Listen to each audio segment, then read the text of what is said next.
Have you ever wondered what Cleopatra used on her skin or why ancient Romans bathed in donkey milk? Get ready to be spellbound because you've just entered the world of folklore and skincare. Greetings, beauty seekers and spa enthusiasts. I'm Mindy, your mountain spa fairy, and welcome to a realm where ancient folklore dances with modern skincare wisdom. And I'm Candace, the spa witch, here to conjure up some skincare magic. We're not just about the latest serums and face masks. Instead, we'll be delving deep into the chronicles of history, uncovering the captivating and sometimes eerie stories behind ancient beauty rituals and the folklore that surrounds them. From ancient Egyptian beauty secrets to bizarre Victorian trends, we'll uncover the surprising and sometimes shocking ways beauty has moved the needle throughout history. So, if you're ready to unlock the secrets of skincare's past, join us on this magical journey. We're excited to have you.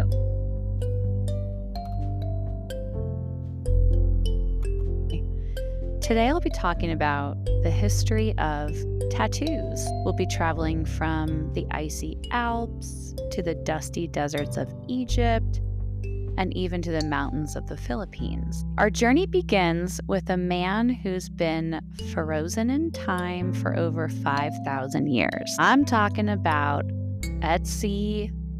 I believe it's, again, with the pronunciation of names and historical figures, this is going to be a little bit of a bear with me kind of episode. So I believe it's Otzi the Iceman, who was discovered in the Alps on the border of Austria and Italy, actually only in 1991. He's Europe's oldest known natural human mummy, providing an unprecedented glimpse into life in the Copper Age, which was around 3300 BCE. So imagine, Candace, this guy was walking around with tattoos when the pyramids were still being built. He was a very well-preserved individual, yes? Incredibly well preserved. He was basically freeze-dried in the glacier, and that's why researchers have been able to study his body in such detail, including clothing, tools, and even the contents of his stomach. They even sequenced his entire genome. And of course, they found those amazing tattoos. Over 61 of them, mostly lines and dots all over his body. 61 tattoos. That's crazy. Do we know what those tattoos mean? Were they just decorative? So that's what makes this guy so fascinating. Researchers believe his tattoos weren't just for show.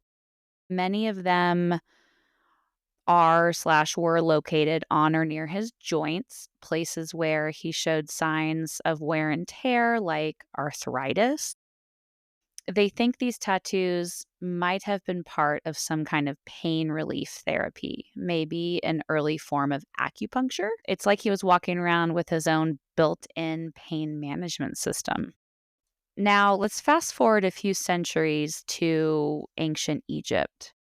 We tend to think of the Egyptians as being all about hieroglyphics and elaborate tombs, but they also had a rich tradition of tattooing. Archaeologists have uncovered mummies adorned with some pretty intricate tattoos. They were found mostly on women? That's right. And for a long time, the assumption was that these tattoos were all about fertility and childbirth.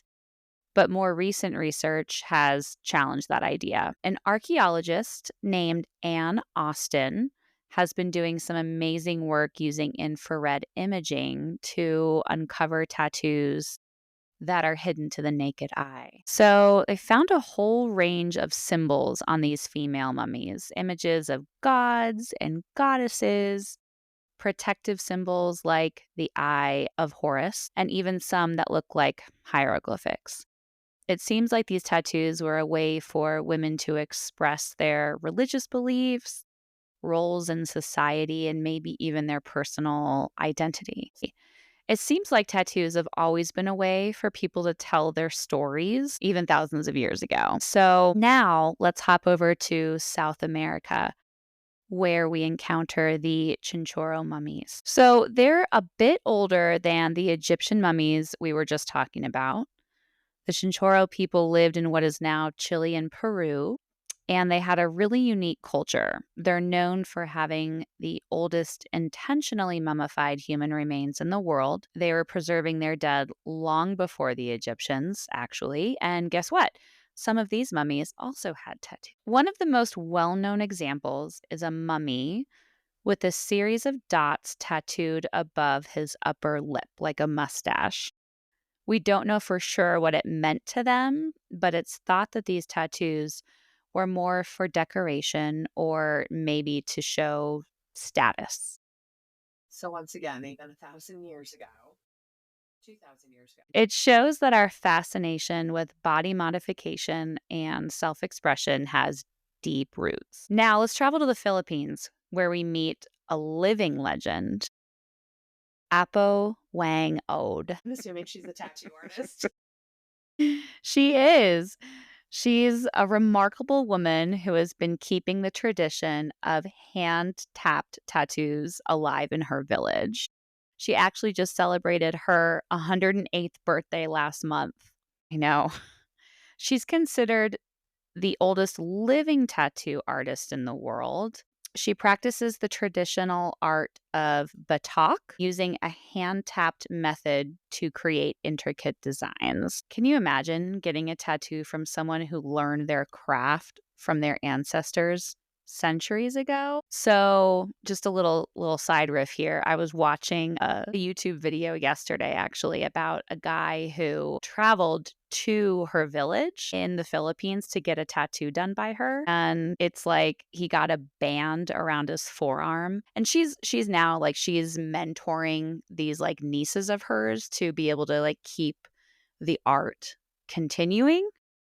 So the actually all that she does now, and this is my understanding, is the nieces actually do the tattoo in the traditional batok style, and then once they do the tattoo, I mean, this forearm tattoo on this guy took like 6 hours, and it's just a simple like band around his arm, and then she, Apo Wang Od, will finish the tattoo with 3 dots. It's like her signature to like see, like to be like, this is one of my tattoos.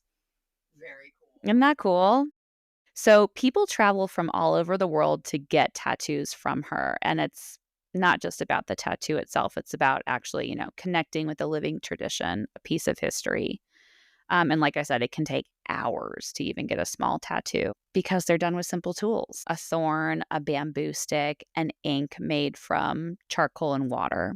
So it's a testament to the enduring power of these ancient techniques. And speaking of connecting to the past, let's talk about the history of tattooing in America.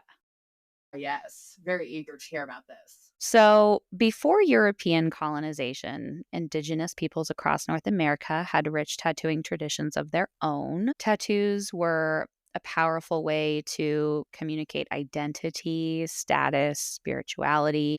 Different tribes had their own unique styles and symbols, and tattoos were often earned through acts of bravery or spiritual journeys. I think it's really fascinating how tattoos have held such diverse meanings across so many different cultures. It really is. And when European settlers arrived, the story of tattooing in America started to get even more complex. Sailors who had been exposed to tattooing in other parts of the world played a key role in bringing the practice to port cities in America. From there, it spread inland, and eventually tattoo parlors started popping up. Yeah, I imagine those tattoo parlors were quite different from what we have today. Definitely.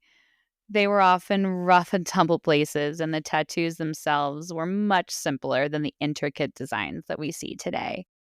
But it was during this time that we meet a remarkable woman named Maud Wagner. Maud was a true pioneer. She was a circus performer who became fascinated by tattoos and actually learned the art of tattooing from her husband, Gus Wagner. Together, They traveled around the United States, tattooing people and challenging societal norms. Maud was one of the first known, it's hard to define like first, like hard first, hard second, whatever. But she was one of the first known female tattoo artists in the US, and she wasn't afraid to stand out in a time where tattoos were still very much taboo, especially for women. Absolutely. And let's not forget another iconic figure in American tattooing, Norman Keith Collins, everyone, aka Sailor Jerry. He was a master craftsman who developed his own bold style with those thick lines and bright colors that are still so recognizable today.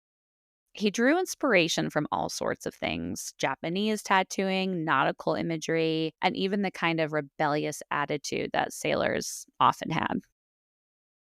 It's really amazing how his style has really continued to influence tattoo artists. I mean, he's a legend for a reason.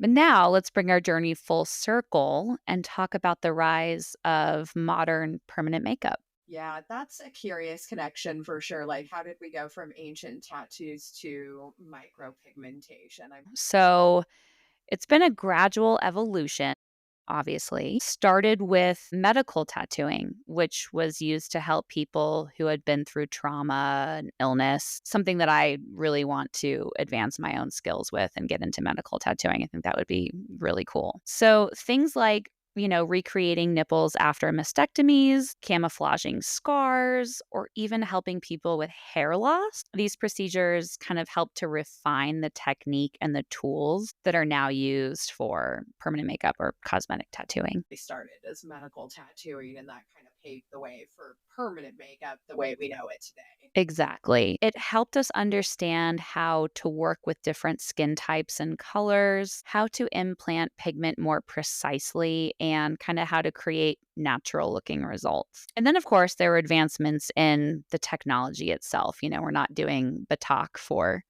permanent makeup anymore. I mean, I guess I could, makeshift, make do. Exactly. The tattoo machines used for permanent makeup are obviously much more refined than older machines, finer needles, better handling control. And the pigments, of course, have come a long way too. Now they're designed to fade more naturally over time. So you don't, you do as much as you can so that you don't end up with like that strange blue or green tint that old tattoos sometimes get. Sense industry forward there. That's a great question. It's hard to pinpoint like one single person because it really was a gradual evolution with contributions from both the medical and cosmetic tattooing worlds. Some of the great female PMU permanent makeup pioneers include Marjorie Grimm, Mary Jane Hackey, and Patty Pavlik.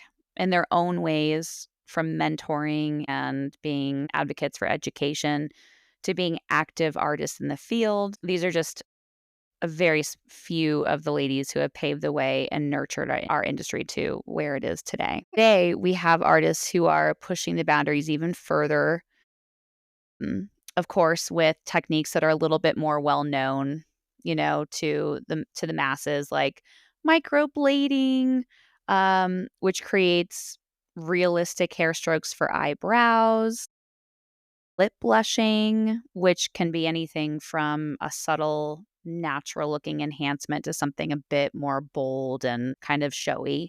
And with social media, of course, we're able to share these techniques and innovations with a global community of people, which is really exciting for our industry.